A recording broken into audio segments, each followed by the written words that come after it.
নবীদের বৈশিষ্ট্য হচ্ছে নবীরা যেখানে মারা যায় ওখানেই কবর দিতে হয়। জানেন এটা? বিষ্ণু ইসলাম মারা গিয়েছিলেন আম্মাজান আয়েশা রাদিয়াল্লাহু তাআলার ঘরে, বলে ওখানেই বিষ্ণু ইসলামের কবর রয়েছে, ওখানেই কবর।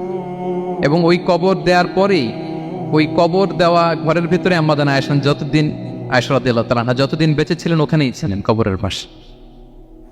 এরপরে বাবা মারা গেলেন আবু বকর, বিষ্ণু ইসলামের পাশে কবর দেয়া হলো, বাবা আর স্বামীর পাশেই থাকলেন।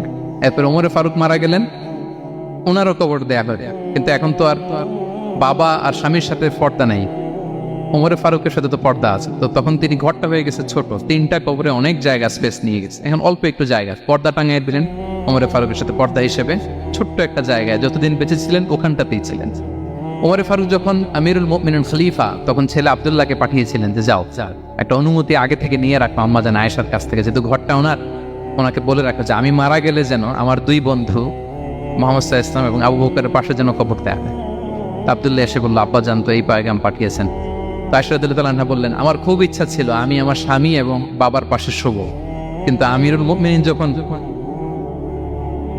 চেয়েছেন এটাকে আমি ফিরিয়ে দিতে পারি না। ঠিক আছে যাও, তোমার আব্বাকে বলো তোমার আব্বাই শোবেন ওই জায়গায়। আচ্ছা, তো ওমরে ফারুক আপনারা জানেন অ্যাসাসিনেশনে ইন্তেকাল করেছেন, আত্মাইর আঘাতে, ছুরিকাঘাত করা হচ্ছে কয়েকবার, স্টেবিং। এত জখম হয়েছে দুধ দিলে ওই জায়গাতে দুধ বের হয়ে যায় না, বীজ পানি দিলে বের হয়ে যায়। তো সবাই বলল আমিরুল মুমিনিন আপনি এবার ওসিয়ত করেন, কে হবে আপনার পরে লিডারশিপ, কে নিবে? মুসলিম উম্মাত অনেক বড় হয়ে গেছে। তখন তিনি ওসিয়ত করলেন এবং ছেলেকে আব্দুল্লাহকে আবার বললেন যে আব্দুল্লাহ আবার যাও, যে আম্মাজানের থেকে অনুমতি নাও।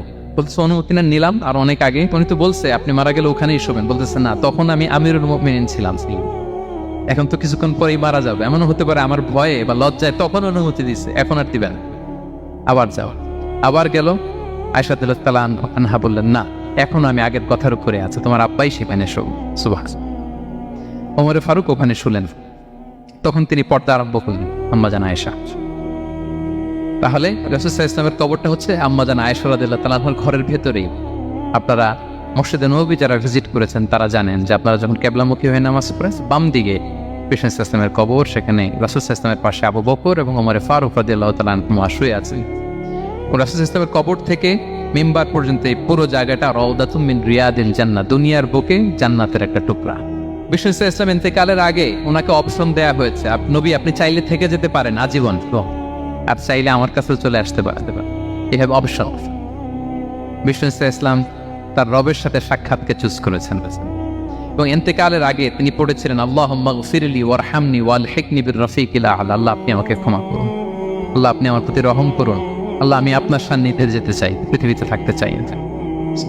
অপশন দেওয়া হয়েছে, আপনার অপশন দেওয়া হবে, হ্যাঁ চাইলে আজীবন থাকেন।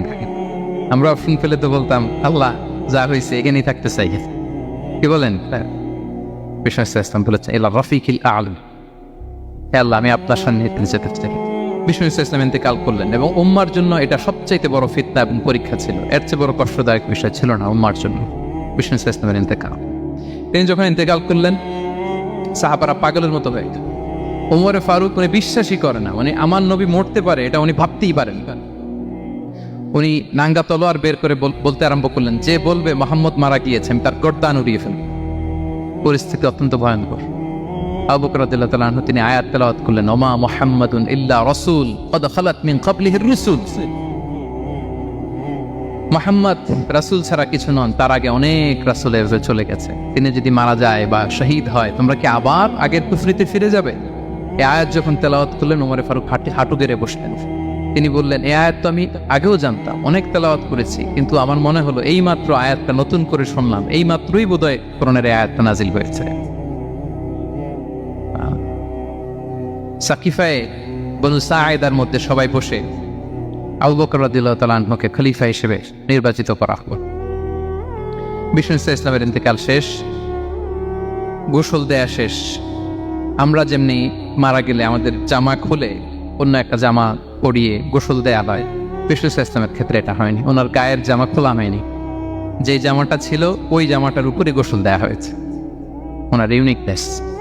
এবং বিষ্ণু ইসলামের জানাজার নামাজে কেউ ইমামতি করেনি। কে হবেন ইমাম? উনিই তো ইমাম, গোটা বিশ্বের ইমাম, ঠিক কিনা বলেন? কে হবে ওনার জানাজার ইমাম? কেউ না। সাহাবারা ডিসাইড করলেন কেউ ইমামতি করবে না। 5-7 জন করে দরজা দিয়ে, এই দরজা দিয়ে ঢুকে নিজেরা জানাজার নামাজ পড়ে ওদিক দিয়ে বের হয়ে যাচ্ছে। এইভাবে পুরা উম্মাহ সব সাহাবারা নিজেরা জানাজার নামাজ পড়েছে।